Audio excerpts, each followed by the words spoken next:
নমস্কার বন্ধুরা, তো অনেকদিন পর চলে এলাম আজকে আবারও একটা ভিডিও নিয়ে।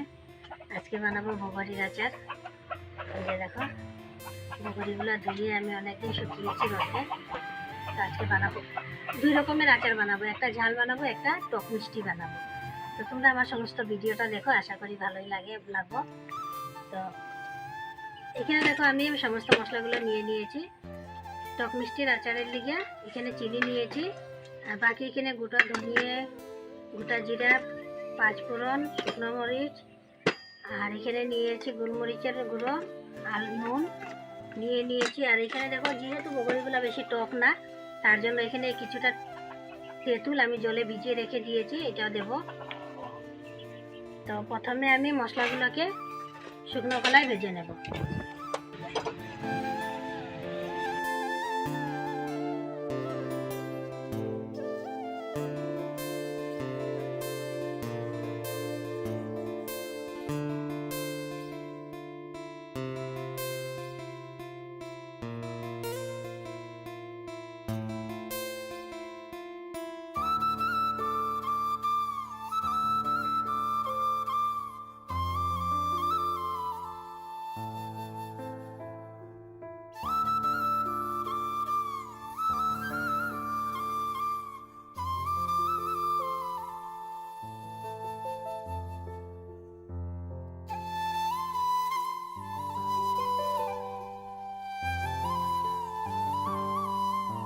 ভালো করে মিক্স করে নেব।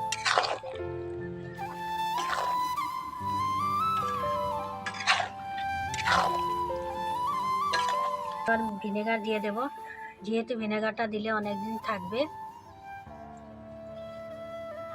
প্রায় 2 চামচ মতো দিয়ে দিচ্ছি।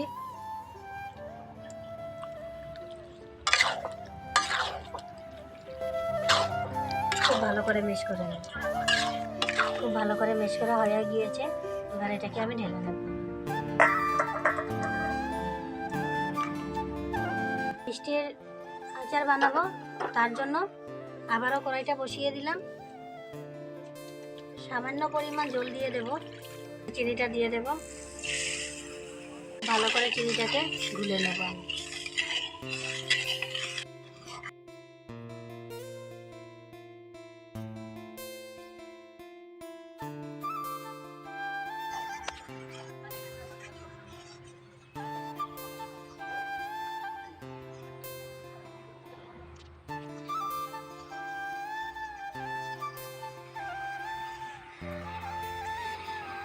আমার চিনিটা কিন্তু খুব ভালো করে পাক দেওয়া হয়ে গিয়েছে। এবার গ্যাসটা বন্ধ করে দেব।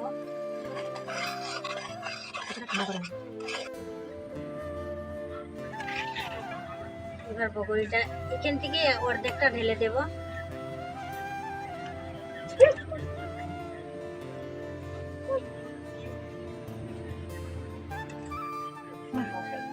আর অর্ধেকটা এভাবেই রেখে দেব।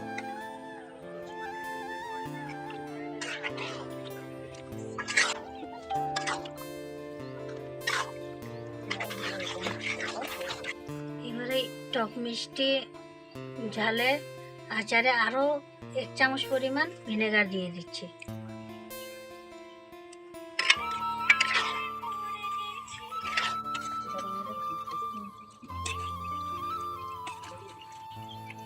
আচারগুলোকে বয়মে ভরিয়ে দেব।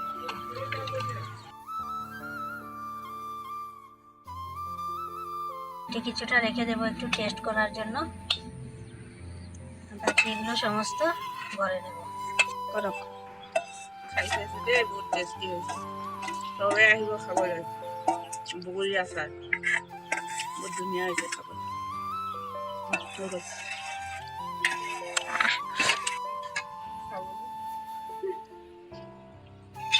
এবার এটাকেও ভরে নিচ্ছি।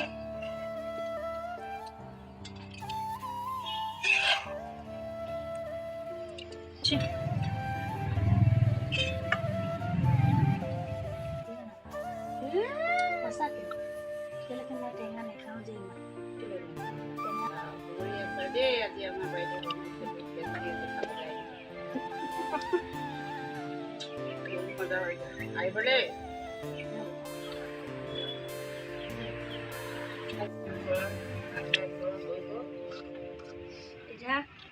টক ঝাল মিষ্টি বগরি আচার, আর এখানে হলো টক ঝাল আচার।